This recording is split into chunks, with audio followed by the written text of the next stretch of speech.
As we begin, I wanted to thank all of you for joining me in this practice. We all come into this virtual meditation room with carrying different momentums in our mind. We've all had different experiences. And so some of us, our minds will be moving faster than the others.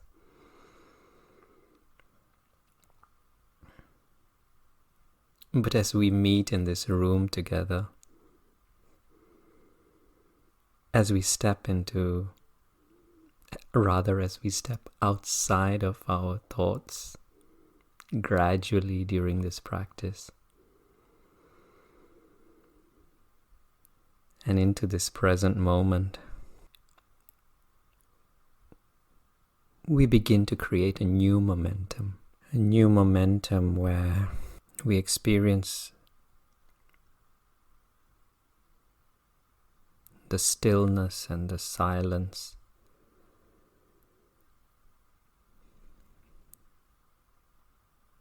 in between the thoughts, those gaps in between the thoughts and around the thoughts. And as we look down upon our thoughts, like little bubbles,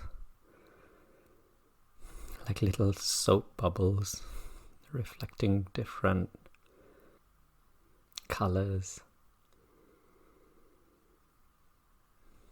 of all different sizes.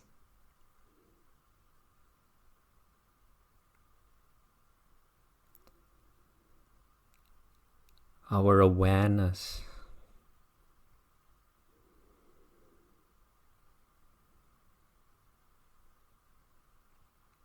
becomes like a little needle which begins to pop these little bubbles one by one.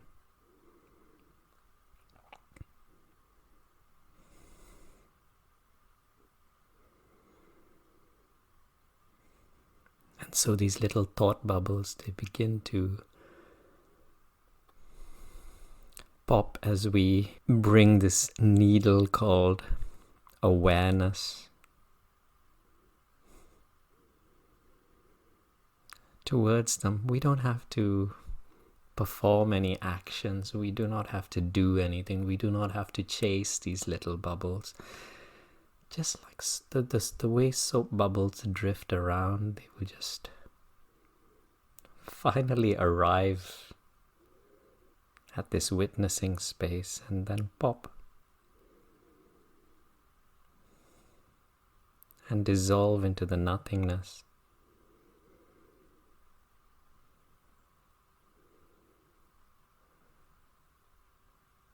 Those little phantoms which never really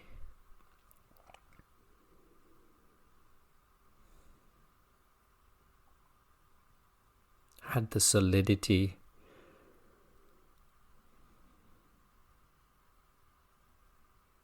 and were never as real as we imagined them to be as we remember the past and as we project our minds into the future.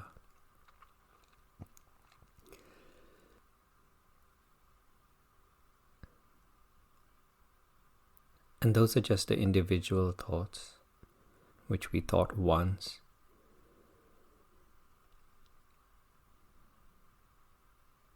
And then we thought it again. And then we think it another time. And a fourth and a fifth time until it becomes a belief.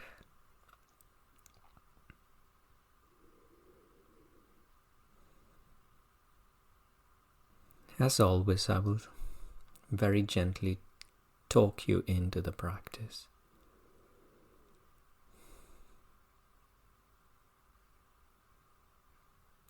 blending the conversations that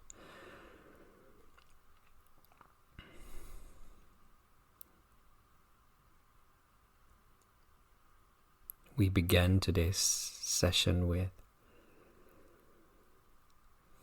Blending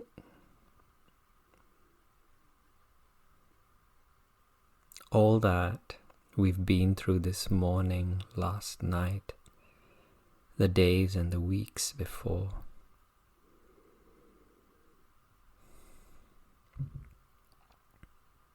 Blending it into this unfolding that is our practice.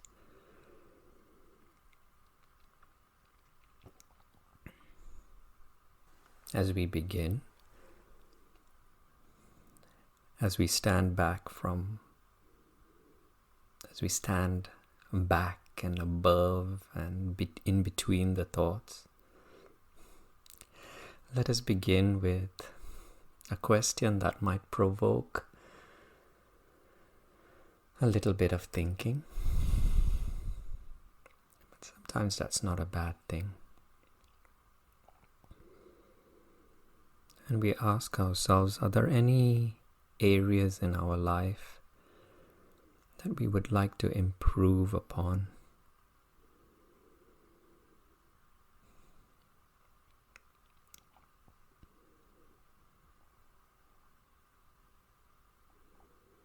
Are there any parts of our life that we feel sometimes causes us some of those emotions which society has labeled as undesirable?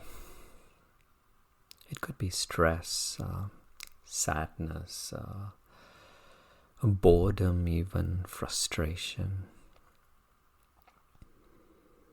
And these are all simply, we are grateful to have this opportunity to simply be aware that we experience these emotions, because every emotion is our friend,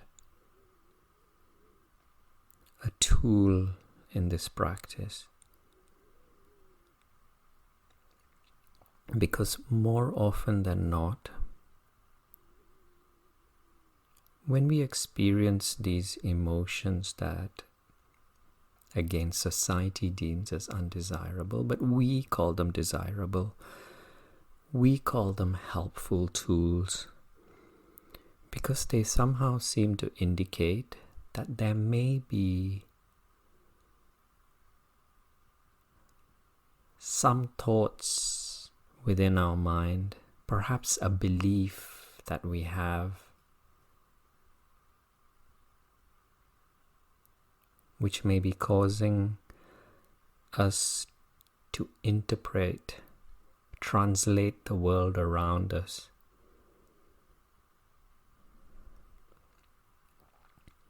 in a way that results in those painful emotions. An easier metaphor for that is that the sun is just the sun. It doesn't really have a color. It just shines in the sky, assuming we're talking about daytime. And then you have a device. Let's just say you have a device which has a different colored glass attached to it. And each time you press the button, you can look at the sun. Of course, it's a protective layer, so it protects your eyes. But each time you see the sun in a different color, because it filters the rays of the sun.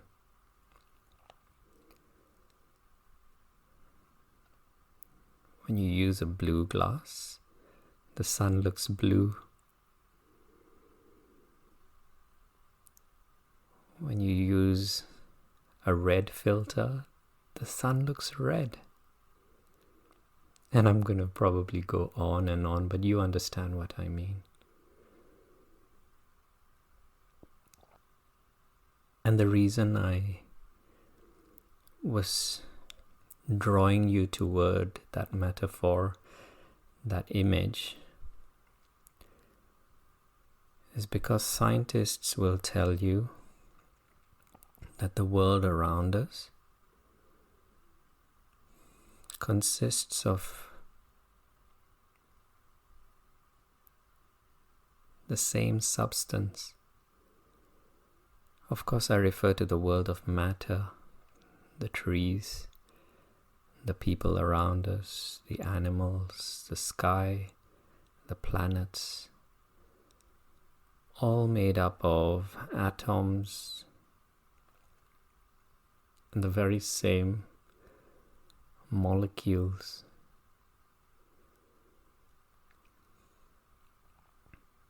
All arranged in different ways.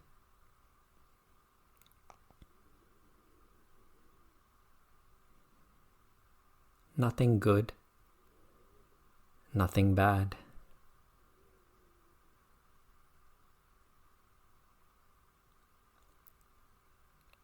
Until we filter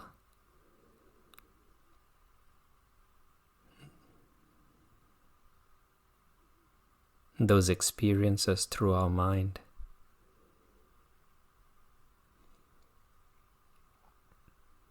And each one of us carries a very unique and distinct mind, a set of experiences, a set of thoughts that have turned into beliefs. And so we may all see the sun as a different color.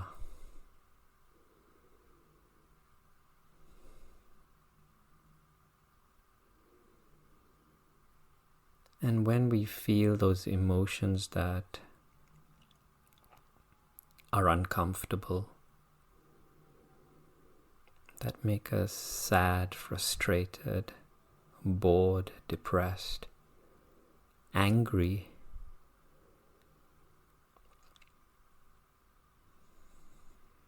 a moment ago I said these emotions we use as our tools in this practice because they can be indicators that some of these thoughts that have become beliefs may not be serving us.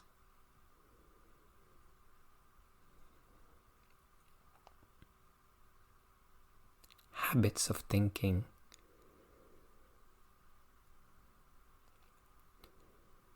habits that we have been carrying with us since our childhood. Habits that we have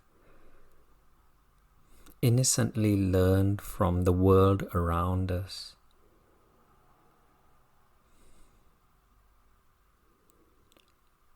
Those of us with children around us, we notice how, because we are bigger, because we are older, they somehow look at us, expecting us to teach them, believing that we know more than them and taking our truth to be their truth. And in the same way, there was a time when we did the same with the world around us. Those people around us, the textbooks, the teachers, the newspapers, the advertising, whether we were watching cartoons as little children, everything somehow contributed to the beliefs that we have. And so long as we believe ourselves to be these thoughts, which is what's been happening, if you've ever felt upset, angry, or any of those emotions, it means that we've stepped into the thinking process, become a part of the thinking process. And that's what this practice is about. It's about stepping outside of these thoughts,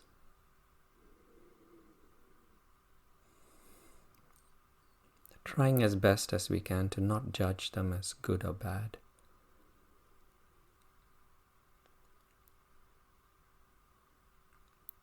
And hopefully,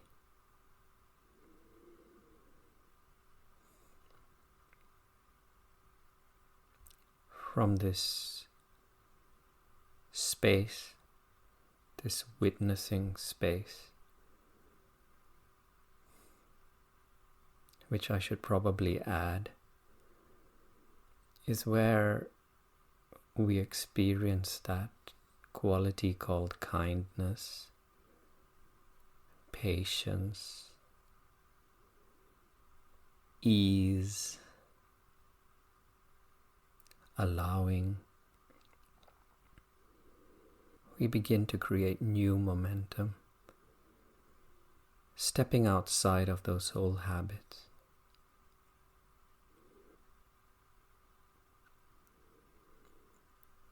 I will ring the bell a few times once again. This time, the bell will represent a little gateway where we pass from all those conversations. Some of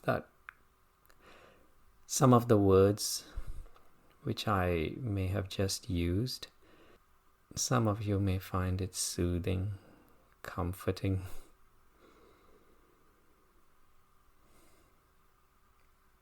Because in many ways these words were directed towards that larger part of who you are, that sense of being, that sense of presence.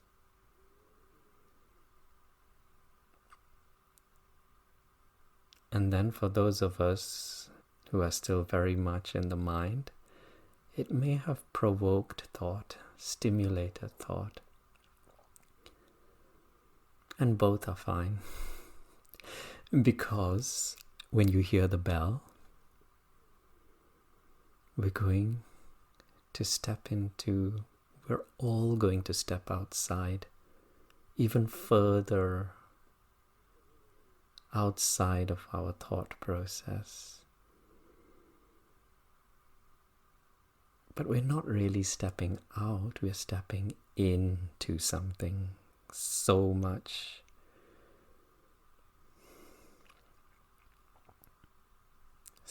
more familiar, so much more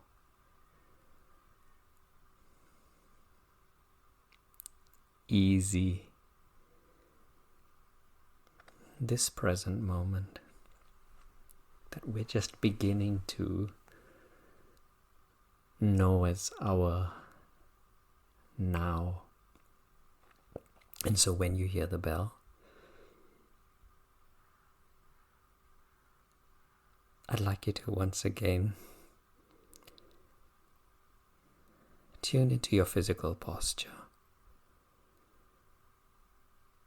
Tune into those points of contact between your body and the surfaces underneath it, so that you arrive more fully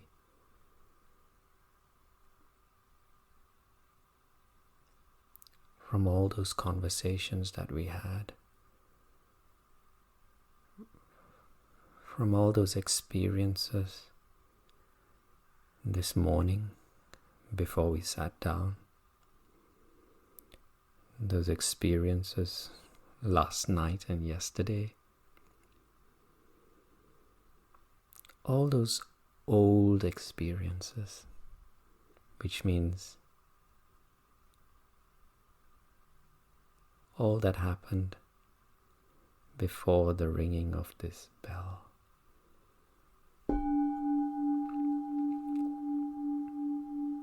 Arriving.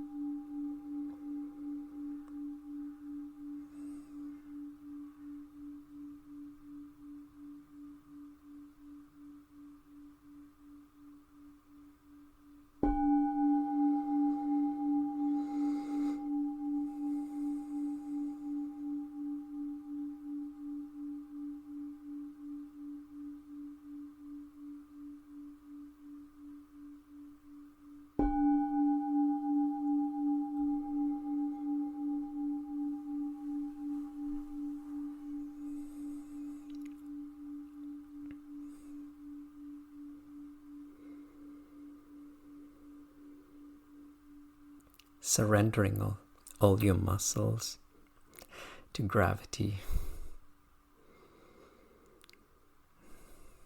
because nothing knows how to relax, rest and bring ease to our muscles and our bones than the forces of gravity.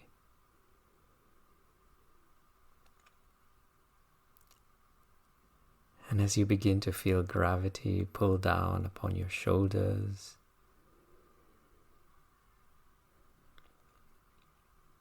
your head that appears to be quite well balanced on your neck, on the upper ends of the spinal column, your shoulders easing themselves, dropping under the weight of the arms, back muscles, organs within the chest, the stomach,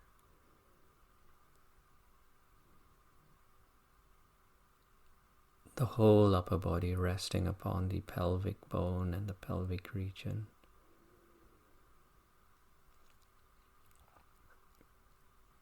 Becoming aware of the posture that the upper body somehow miraculously holds, something we often take for granted, but a position we know that many in this world of ours would find extremely challenging, especially those with spinal problems or with weaker muscles. And so we take none of these for granted, and we simply appreciate, offering thanks.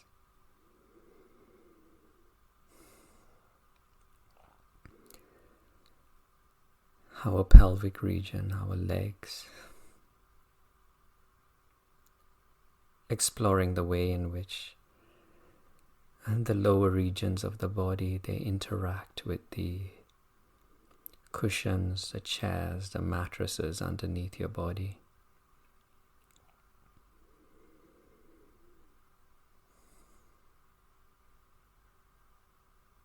The level of comfort that this surface somehow seems to bring to all these regions of the body which are in contact with them, molding itself, supporting us.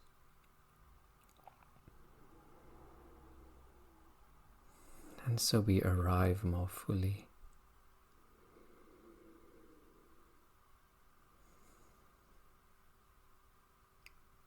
This moment does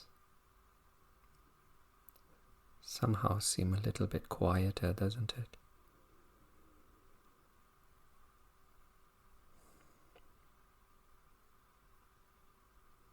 It's only from this moment that we think about the past.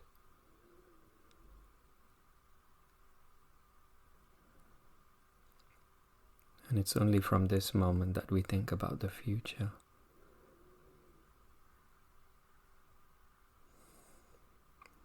And so this moment becomes the only moment.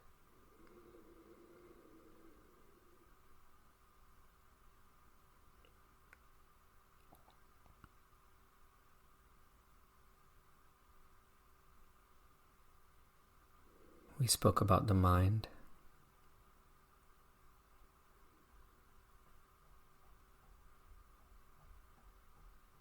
And we're not going to expect the mind to also arrive.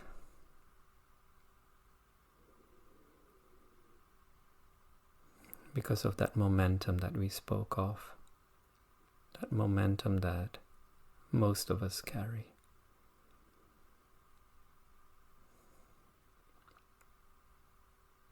We're simply going to observe the mind.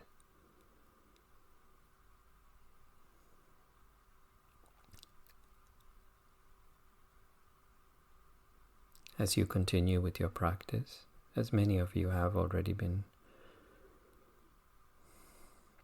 practicing for the past weeks, months, years, you will notice the mind aligning itself with the body and also arriving into this present moment.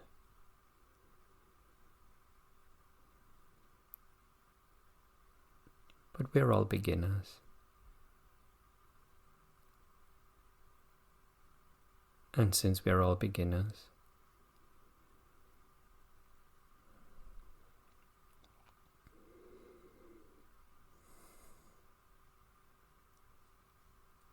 we won't have any expectations.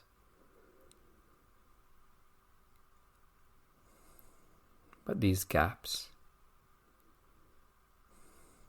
these moments of alignment, you will find them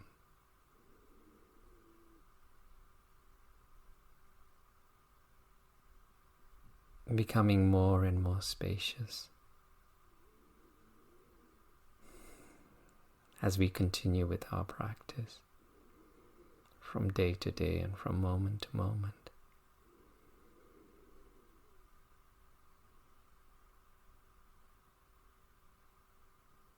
Just as easily as we fall out of this moment and into the stream of the mind,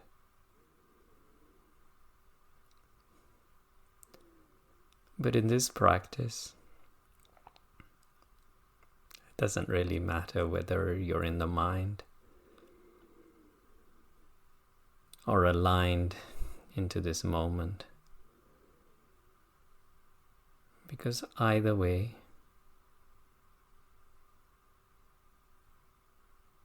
we're more interested in the witnessing presence. That space around the still mind, and that space that exists around the turbulent and stormy mind. And so when things are good, when the skies are blue and there are no clouds, and there is stillness,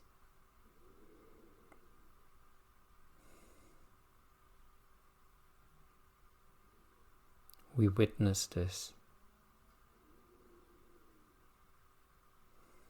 We observe this, we notice this, releasing the need to be the sky, even releasing the need to be the still mind, still observing, still noticing, still smiling.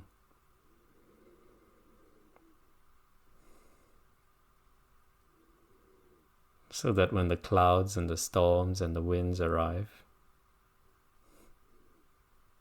we are unperturbed, we are less affected as we continue to remain in this space.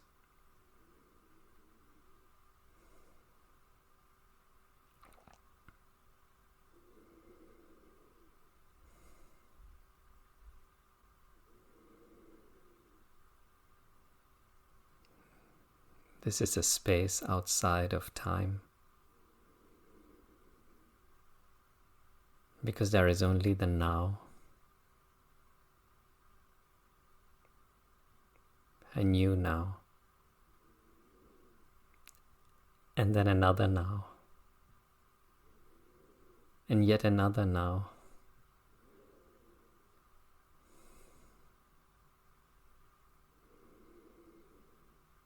And so there's never anything to compare this present moment with, is there?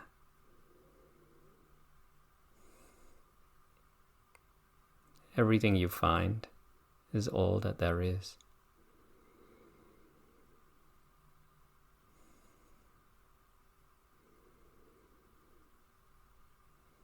Every moment becomes a new moment.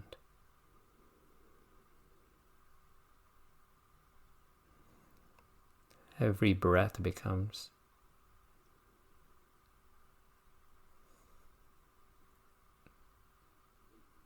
the new breath,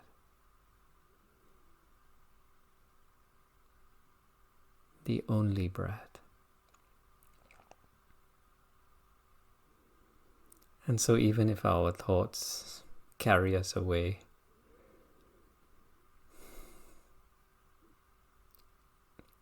which will happen, which is the very reason we sit here together practicing.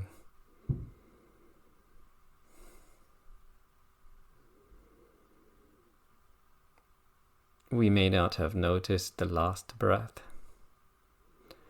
We may not have been aware of the last 10, perhaps even 100 breaths.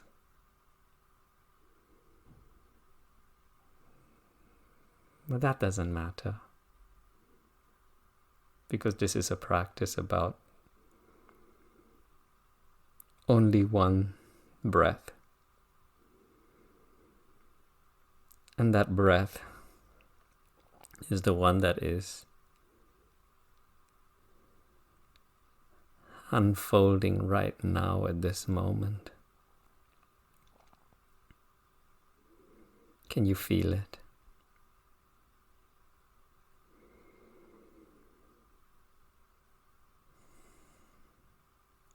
Why don't we break it up into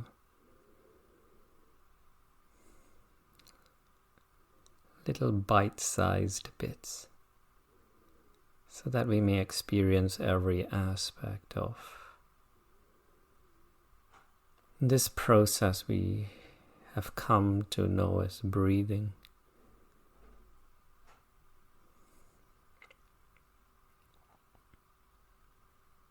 Perhaps highlighting the in-breath right now.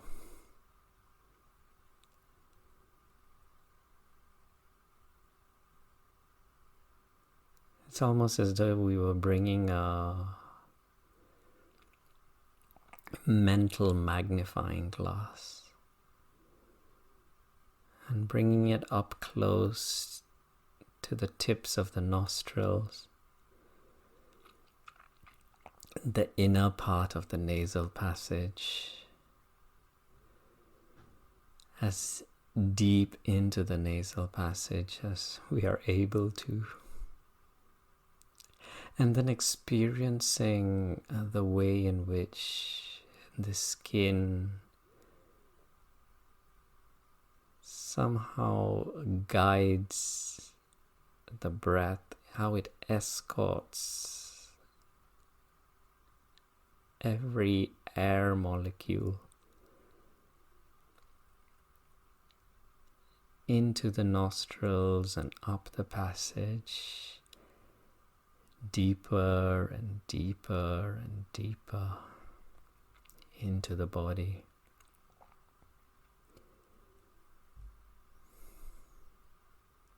It's the sensations that we seek to experience, the temperature of the air,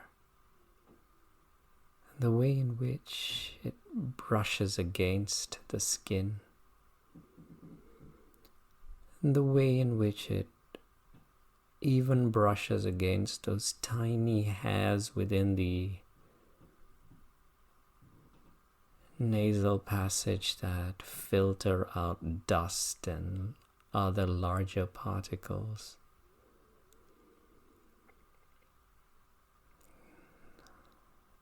All of this somehow contributes to the sensations that we can experience.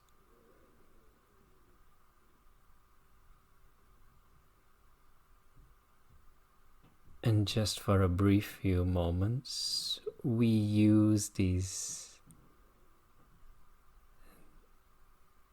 sensations that we can experience in this area as our doorways into this moment.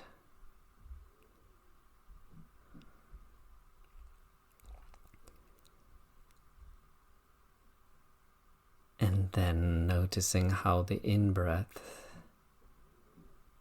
converts itself into an out breath. I've done this many times, and I know every one of you has done this consciously many times. And so maybe it's time for a little chat with the mind. The mind that says, I've heard this before, I've done this before, I know exactly what it feels like. The last time there was a pause of 2 seconds or 3 seconds before, and then a chatter begins. Right, left, yes, no, up, down.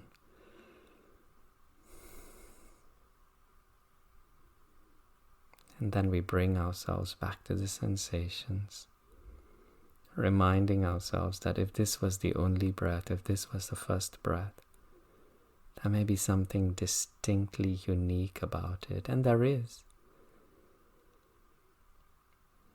The temperature in the room is different from the last few hundred times you did this. You are a new person. There have been new cells that have regenerated within your nasal passage, and so this becomes the first time. Every breath truly is the first breath. And then you bring yourself back to the breath that is flowing out, tuning into its temperature,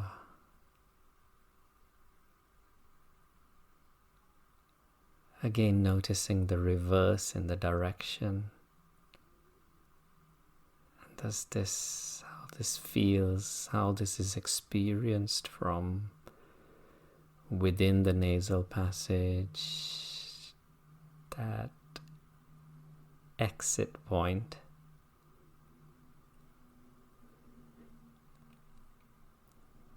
That inner magnifying glass, noticing the sensations above the upper lip.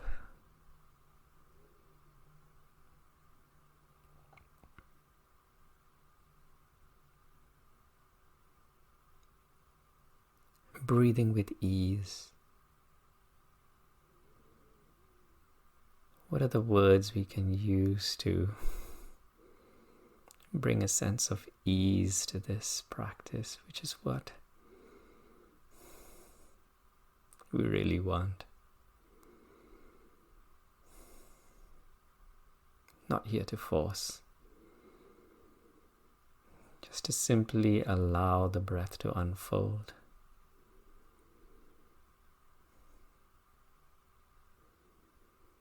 Returning, I suppose it's returning the very same favor that the breath awards us. Because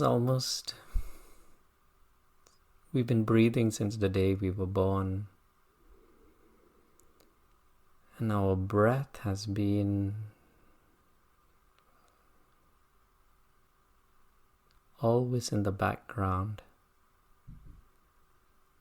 always witnessing. No effort was ever required to breathe, and so it's always been there, just like this witnessing presence, this state of being. It's been observing, noticing all that's been going on in our external outside world.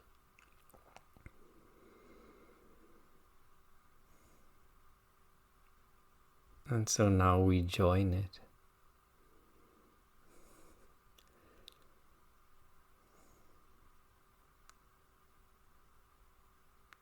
Becoming increasingly conscious, increasingly aware of all that it experiences. Our relationship, this relationship that has perhaps been the oldest relationship we have.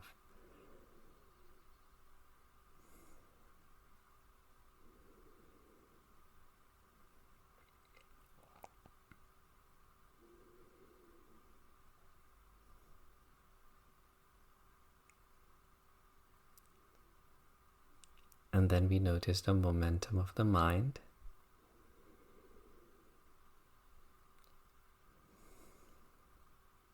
Because the mind gets bored.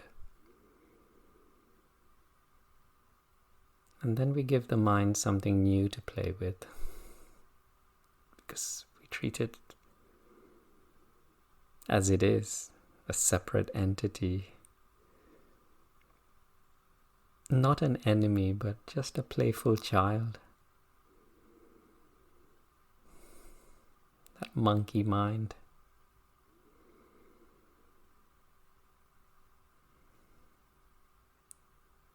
What toy shall we give it to play with?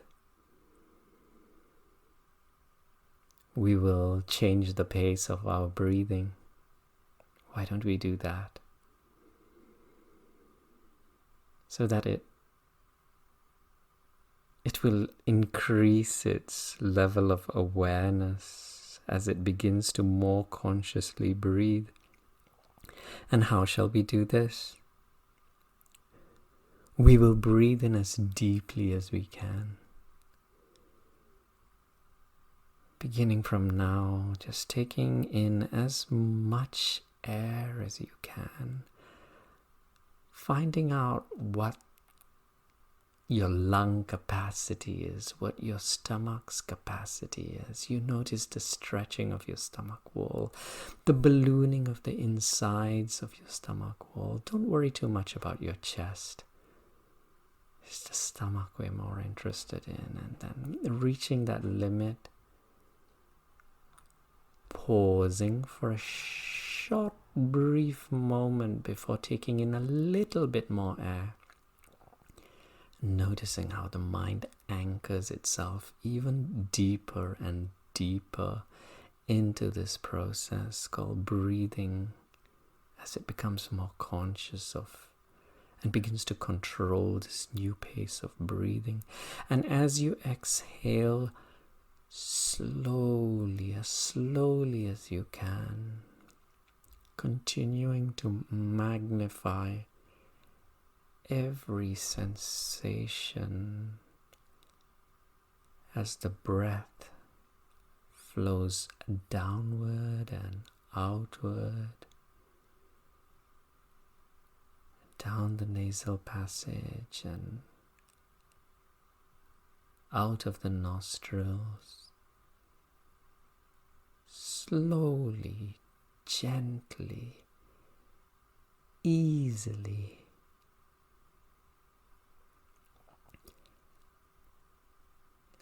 Continuing with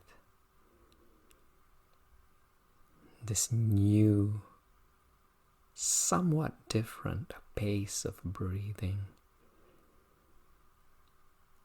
Noticing how your mind anchors itself deeper and deeper and deeper into the stillness that is this moment.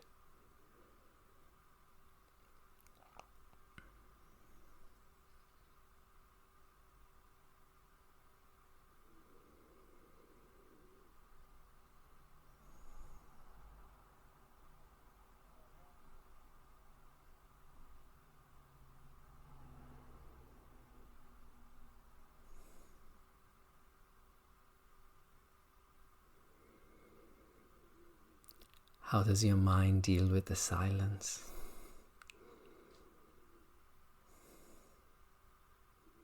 That's also interesting to watch, isn't it?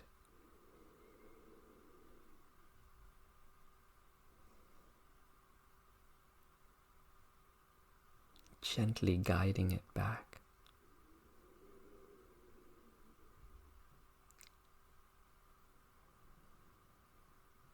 Perhaps even using words like, what would a delicious breath feel like? What would breath taste like if it was delicious? And then breathing in.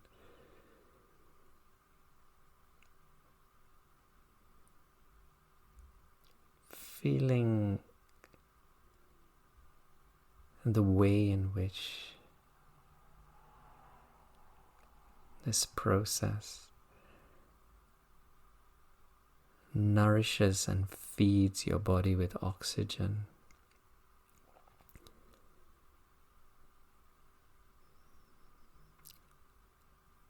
Oxygen that somehow gets carried through and into every cell within and around your body, to the tips of the fingers, to the tips of the toes, reaching and nourishing all the organs within.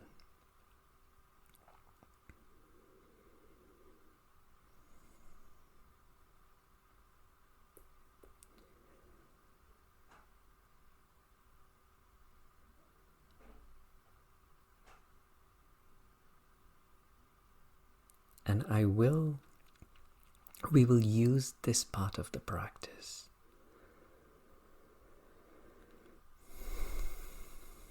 to allow our immune systems to simply resurface. You don't have to do it now. I'll guide you through it. Okay, but once again, I'll just talk you into it. When we began this practice, we spoke about how more often than not, at least more often than we would like, we find ourselves identifying with the mind.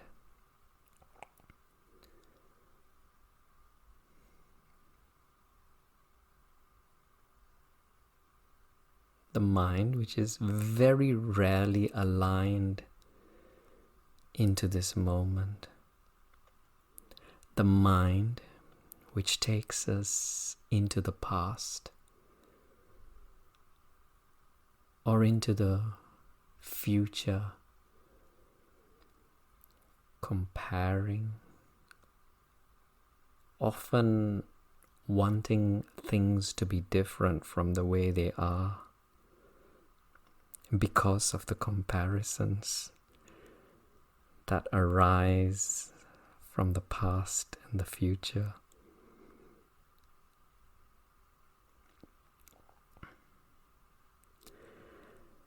When the future is seen as good, optimistic, there is ease, there are smiles, there is enthusiasm, there is passion.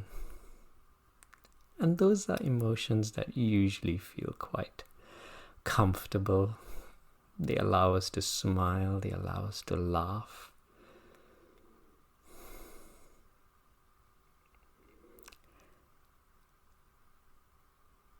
And we feel ease. And then sometimes the mind remembers all those funny things that have happened in our history. Those things that were nourishing, that were kind, that were happy. And then we feel ease, we feel comfort. And then we begin to identify with the mind, because we like these bits, don't we? And then somehow, because of all those habits we have, sometimes these bright, fluffy, friendly and happy thoughts, they turn into something quite different. Upsetting, and especially if the future, when you read the newspapers and the social media feeds these days, some of them painting very bleak and scary images of the future, we begin to feel worry and sometimes stress. Because stress has to do with time, doesn't it? We're trying to get something done within a particular fixed time period, and so stress arises. But every time we step into this present moment, we step outside of time.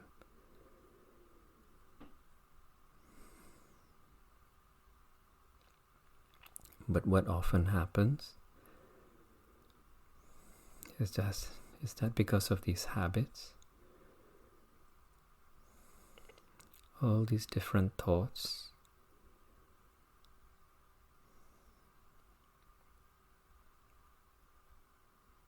they create pockets of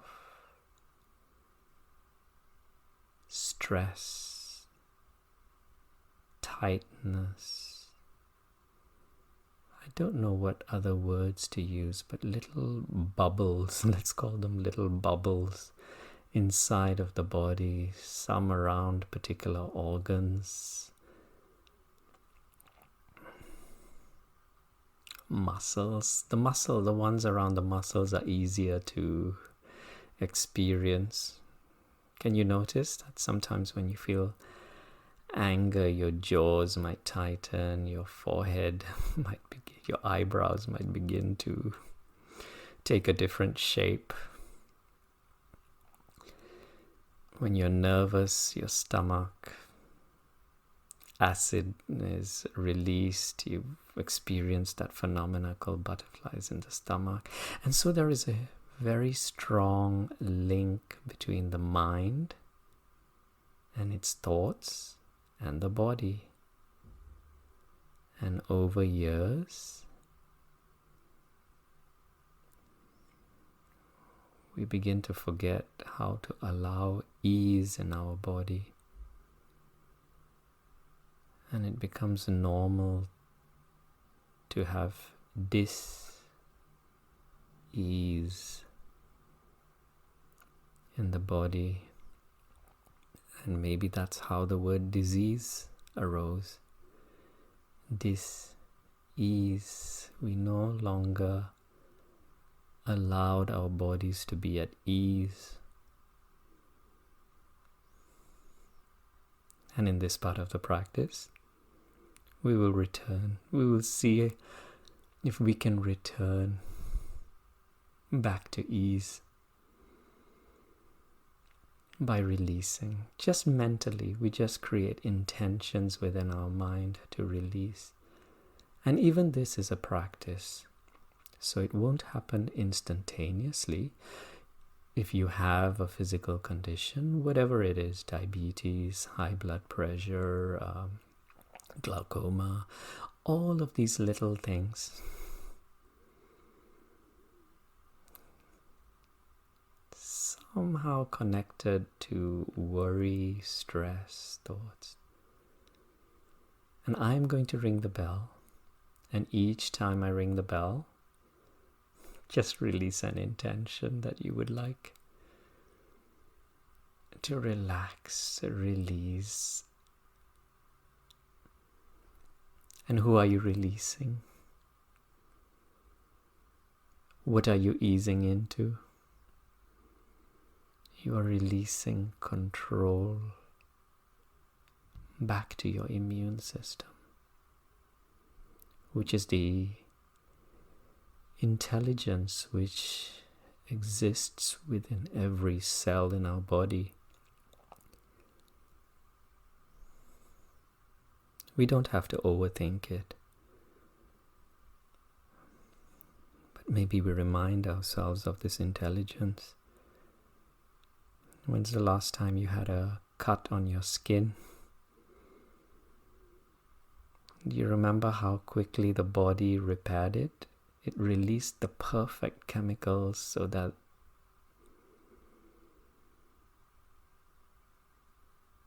the bleeding would stop. The last time you had a fever, it was probably because of a bacteria or a virus that had been introduced into your body. But the body's intelligence knew that it would raise the temperature. Because the body is intelligent, the cells are intelligent, just like the breathing process. It happens in the background. And in this exercise, if you like to call it, in this practice, we're just going to step back. Surrender. Nothing to do. Because the body knows exactly what it needs to do. Or rather, what it truly is. Here comes the bell. We'll begin with the head region.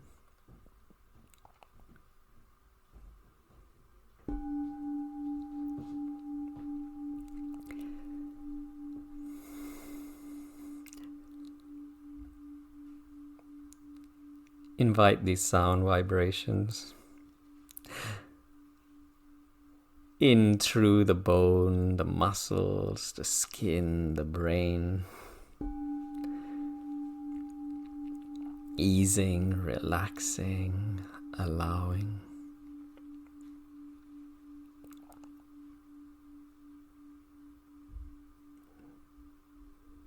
The eyes, the ears,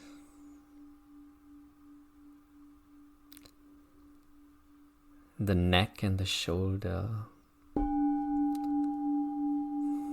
If you like, you can visualize these sound waves like ripples on a still pond, traveling towards you and through you.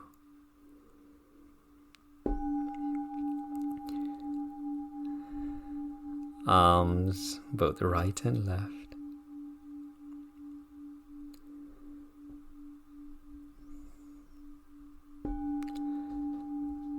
The organs in the whole chest region,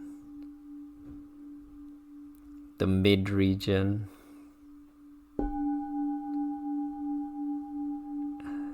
the stomach and the intestines,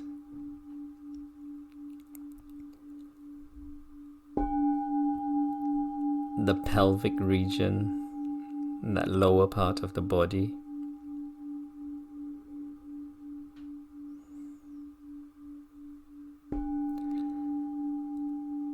The legs,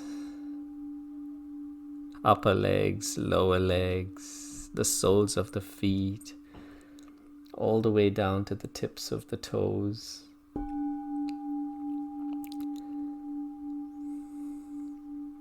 The skin surface around your body that makes up your face, the scalp,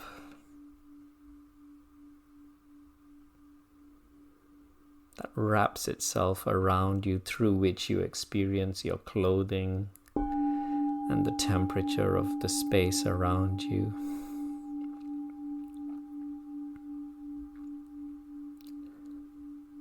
What words would you like to use as these ripples travel through your body, undoing, untying all those tiny knots that we have somehow created through our worries and pushing and disallowing, as we try to do more and more and more, releasing the need to do and simply arrive into this moment where there is only being, with nothing left to do.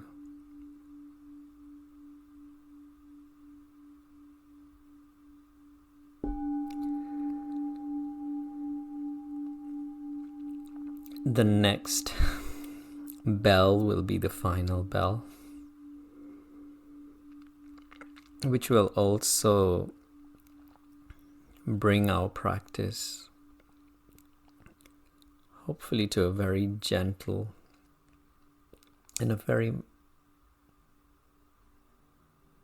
mindful close.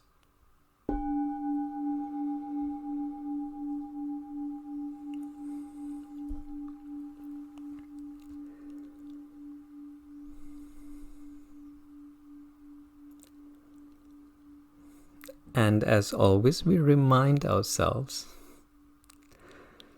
that even though we use words such as close and an end to the practice, this only means this sitting that we've experienced together, because one last metaphor before we leave, that of the flower which begins its life as a bud. How so often we forget to notice the bud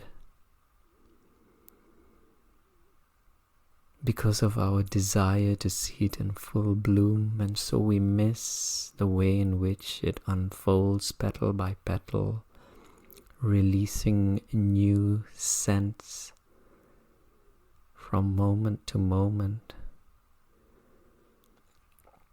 And what if we were to remind ourselves to observe every moment of this unfolding? Allow this flower, each one of us carrying a unique and a different flower,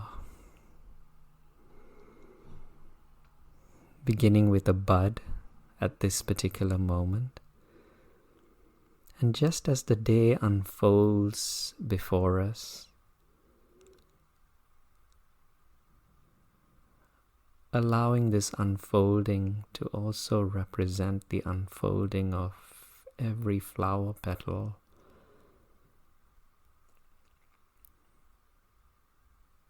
not aiming only for the full bloom, that big picture that we have,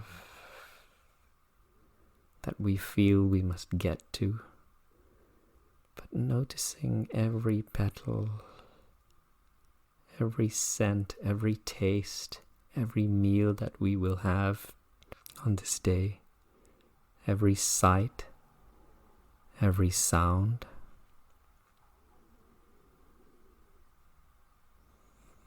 every physical sensation, aligning, observing, and more often than not, falling out of it.